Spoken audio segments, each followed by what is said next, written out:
નહાવા ગયેલી મેમ સાહેબે મને ટુવાલ લઈને બોલાવ્યો. મારું નામ છોટું છે. હું કુક છું. મોટી મોટી હોટલોમાં નોકરી કરી છે.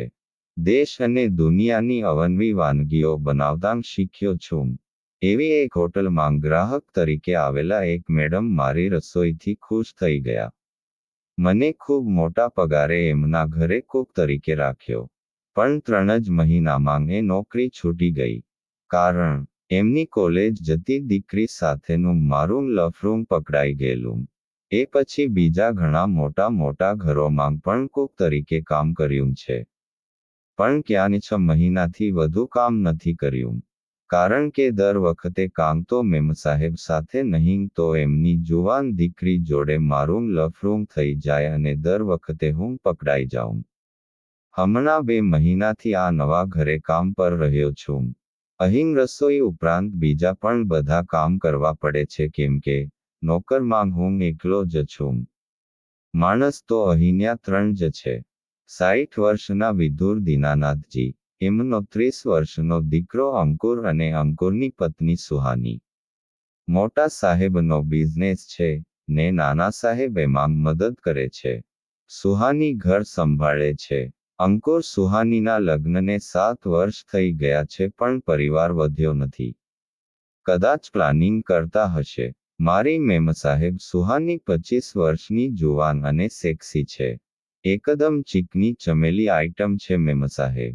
સાહેબ અને મોટા સાહેબ ઘરમાં હોય ત્યાં સુધી સતી સાવિત્રી બનીને રહે છે. સવારે નહાયા પછી આખું શરીર ઢંકાય એવી રીતે સાડી પહેરશે. ભગવાનની પૂજા કરીને માથું ઓઢીને ધણી અને સસરાને પગે લાગશે. ઓહોહો, જાણે સંસ્કાર અને પવિત્રતાની પુત્રી. જેવા બને સાહેબો ગયા નથી કે સાલીનો જલવો શરૂ થયો નથી. બેઉ જાંઘ નાગી રહે એવી અડધી ચડ્ડી અને અડધી છાતી દેખાય એવું ટોપ પહેરીને ઘરમાં ફર્યા કરશે.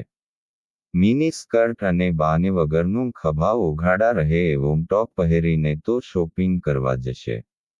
સાલી જરાક અમથું ચડ્ડી પહેરીને તો નીચે સોસાયટીના ગ્રાઉન્ડમાં જુવાન છોકરાઓ જોડે ફૂટબોલ રમવા જાય છે. જુવાન છોકરો જોયો નથી કે લાગી હા હા હી હી કરવા. અરે વોચમેન, દૂધવાળો, ગેસવાળો, પેપરવાળો બધા જોડે તાળીઓ આપીને ઠઠ્ઠા મશ્કરી કર્યા કરે છે ને મને જ સાલી ભાવ આપતી નથી. જ્યારે ત્યારે, છોટું, આ સફાઈ કર, આ કપડાં ઇસ્ત્રી કર. અરે એક દિવસ પગ દબાવવાનું કહેતી નથી. સાલીને આખીને આખી દબાવું. ઘરમાં બધા હોય ત્યારે આસ્થા ચેનલ લગાવે ને એકલી હોય ત્યારે પોતે XXX ફિલ્મ જોયા કરે DVD મશીન પર. મોટા સાહેબ બીડી સળગાવે કે તરત મોઢું મચકોડશે ને પોતે બેડરૂમમાં બહેનપણી જોડે વ્હિસ્કીના પેગ લગાવશે અને સિગારેટ પણ ફૂંકશે. સાલી રાંડ. એકવાર ચાન્સ મળે તો હરામજાદીના પગ વચ્ચે મારો પોપટ એવો ઘુસાડું કે સીધો એના મોઢામાંથી બહાર નીકળે. એક દિવસ મને એવો ચાન્સ મળ્યો કે જલસો થઈ ગયો. સવારે 11 વાગ્યાની વાત છે. હું રસોડામાં રોટલી વણતો હતો ત્યાં મેમ સાહેબનો સાદ સંભળાયો. છોટું, ઓ છોટું, તું ક્યાં છે? આવ તો જરા. ગેસ બંધ કરી હું બહાર નીકળ્યો. મેમ હોલમાં નહોતી, બેડરૂમમાં પણ નહોતી. ફરી અવાજ આવ્યો, ક્યાં મરી ગયો છોટું? કેટલી વાર? ટુવાલ લેતો આવજે. હવે ખબર પડી કે મેમ બાથરૂમમાં હતી. એના બેડરૂમમાંથી ટુવાલ લઈ હું બાથરૂમ તરફ ગયો. દરવાજે ટકોરા મારી મેં કહ્યું, મેમ, ટુવાલ. દરવાજો ખુલ્યો ને એનો હાથ બહાર આવ્યો. લાવ ટુવાલ, એણે કહ્યું. મને થયું કે આજ મોકો છે. ટુવાલ એના હાથમાં આપવાના બદલે દરવાજો ધકેલી હું અંદર ઘૂસ્યો. મેમ તદ્દન નાગી હતી. એટલી સુંદર લાગતી હતી કે જાણે સ્વર્ગની અપ્સરા. મારી નજર તો એના મોટા ટાઈટ મોટા બોલ પર પડીને ત્યાં જ ચીપકી ગઈ. મને અંદર ઘૂસેલો જોઈએ થોડીક વાર તો ડઘાઈ ગઈ હતી. પછી ભાનમાં આવી ચીસ પાડી ઉઠી. છોટું, તું અંદર કેમ આવ્યો? ટુવાલ આપને બહાર જા એકદમ. હું તો એના રૂપનું રસપાન કરવામાં મગ્ન હતો. એણે મારા હાથમાંથી ટુવાલ ખેંચી લીધો અને અંગ ઢાંકી દીધું. પાછળ હઠીએ બોલી, છોટું, ડાહ્યો થા ને બહાર જા. મેં કહ્યું, મેમ સાહેબ, શી તકલીફ લ્યો છો? લાવો ટુવાલ, હું લૂછી આપું તમારું શરીર. મેં ટુવાલ ખેંચી લીધો. એના ભીના શરીરને લૂછવા માંડ્યો. મેમ સાહેબ મોં ઢાંકી ઊંધી ફરી ગઈ. બોલી, છોટું, મને શરમ આવે છે. મેં કહ્યું, મેડમ, થોડી વારમાં મજા આવશે. મેં એની નાગી પીઠ લૂછી એના મોટા ઉઘાડા કુલા કોઈ મારો પોપટ જાગી ગયો. એના બેઉ કુલા મેં દબાવ્યા. છોટું આવું નહીં કર પ્લીઝ. એ બોલી એના બાવડાં પકડી મેં મારી સામે ફેરવીને એની છાતી પર ટુવાલ ફેરવવા માંડ્યો. એ આંખ મીંચી ગઈ. મારા હાથમાંથી ક્યારે ટુવાલ સરકી ગયો અને ક્યારે હું એના મોટા બોલ દબાવવા માંડ્યો મને જ ભાન રહ્યું નહીં. મેં એની કથ્થઈ રંગની ડીંડડી અંગૂઠાને આંગળી વચ્ચે પકડી દબાવી. સુહાનીના મોંએથી અવાજ નીકળ્યો, આહાહા, આહ, આહ. મેં કહ્યું, મેડમ, મજા આવે છે ને? એ બોલી, છોટું, આને તારા દાંત વચ્ચે પકડીને તું ચૂસે તો વધારે મજા આવશે. મેં કહ્યું, મારી ભાલી મેમ, પહેલાં તું મારો પોપટ મોઢામાં લે પછી બધી વાત. મેં એનો હાથ પાયજામાની અંદર તરફડી રહેલા મારા પોપટ પર મુકાવ્યો. પોપટ એકદમ કડક થઈ ગયો હતો. ત્યાં હાથ અડકતાં જ મેમ બોલી, આ તો એકદમ તૈયાર છે. એણે મારો પાયજામો નીચે સરકાવી દીધો. પિંજરું ખુલતાં જ મારો 8 ઇંચનો પોપટ ઉડ્યો. મેમ એવી ખુશ થઈ ગઈ.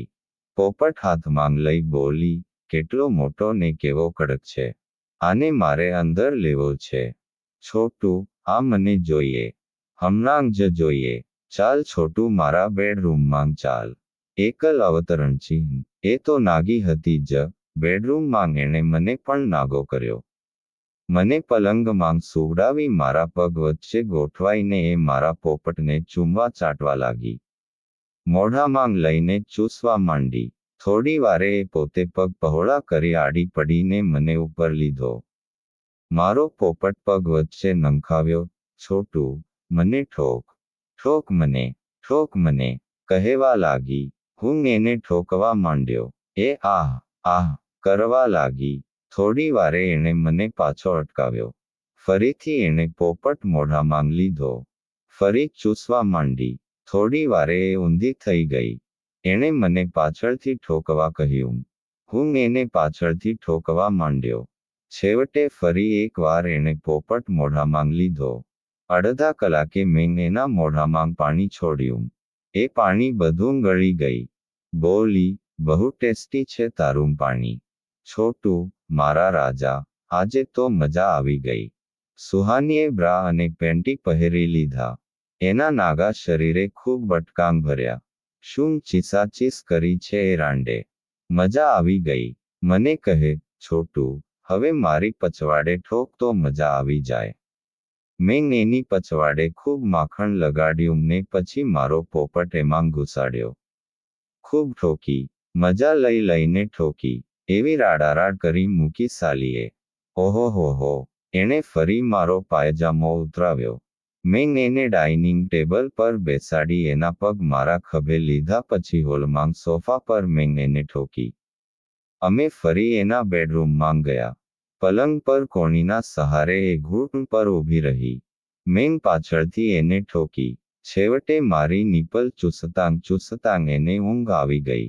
બંને સાહેબો સવારે ઓફિસ જતા ને સાંજે મોડેથી પાછા આવતા એટલે આખો દિવસ અમને મળતો. અમે રોજ પ્રેમ કરતા. સુહાનીના બહારના બધા લફરાંગ બંધ થઈ ગયા. એ મારી દીવાની બની ગઈ હતી. સુહાનીએ એક દિવસ જાહેર કર્યું કે એ માં બનવાની છે. બેઉ સાહેબો ખુશખુશાલ થઈ ગયા. 7 વર્ષે ઘરમાં ખુશખબર આવ્યા હતા. ફક્ત સુહાની અને હું જ જાણતા હતા કે બચ્ચાનો અસલી બાપ કોણ છે.